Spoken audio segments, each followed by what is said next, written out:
ஹைங்க, இன்றைக்கி டேஸ்ட்டான வெண்டைக்காய் பொரியல் வாங்க எப்படி செய்யலான்னு பார்த்துடலாம். வெண்டைக்காவை மெலிசாக கட் பண்ணி எடுத்துக்கோங்க. கடாயில் கொட்டி நல்லா வளவளப்பு தன்மை போகிற அளவுக்கு நம்ம நல்லா வதக்கி எடுத்துக்கலாம். நல்லா இந்த அளவுக்கு பண்ணாலே போதுங்க. நல்லா பாருங்கள், வளவளப்பு தன்மைலாம் கொஞ்சம் போயிருக்கும். இப்போ நம்ம இதை ஒரு தட்டில் தனியாக எடுத்து வச்சுட்டு கடாய் வச்சு கடாய் காஞ்சதும் எண்ணெய் ஊற்றிக்கோங்க. எண்ணெய் காஞ்சதும் கடுகு போட்டுக்கலாம். கடுகு பொரிஞ்சதும் சீரகம் கொட்டிக்கலாம்.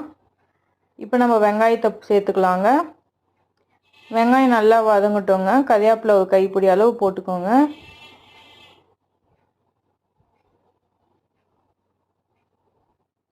நல்லா இந்த அளவுக்கு வதங்கி வரட்டுங்க. இந்த டைமில் நம்ம 2 தக்காளியை கட் பண்ணி சேர்த்துக்கலாம்.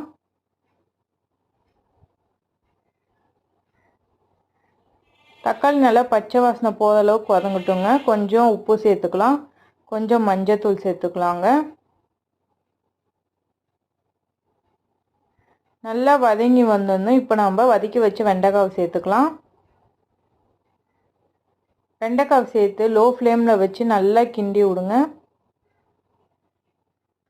மூடி போட்டு நம்ம ஒரு 5 நிமிஷம் விடலாங்க. அப்போ நல்லா வெந்துடும். பாருங்க, நல்லா வெந்துடுச்சுங்க. வளவளப்பு தன்மை கொஞ்சம் போயிருக்குங்க. நல்லா கிண்டி விடுங்க. இன்னும் நம்ம நல்லா கொஞ்ச நேரம் வேக வச்சோம்னா க்ளீனாகவே போயிடும். அது பார்த்தீங்கனாலே தெரியும், வளவளப்பு தன்மைலாம் போயிடுச்சுங்க. நல்லா வெந்துடுச்சுங்க வெண்டைக்காய் கூட. இந்த ஸ்டேஜில் நம்ம கொஞ்சம் தனியாத்தூள் சேர்த்துக்கலாம். கொஞ்சம் மிளகாத்தூள் சேர்த்துக்கலாங்க.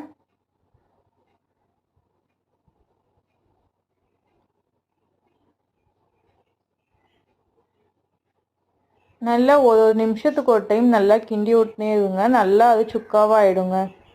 டேஸ்ட்டு ரொம்ப நல்லா இருக்குங்க. வீட்டில் ட்ரை பண்ணி பாருங்கள். பிடிச்சிருந்தா லைக் பண்ணுங்கள், சப்ஸ்கிரைப் பண்ணுங்கள்.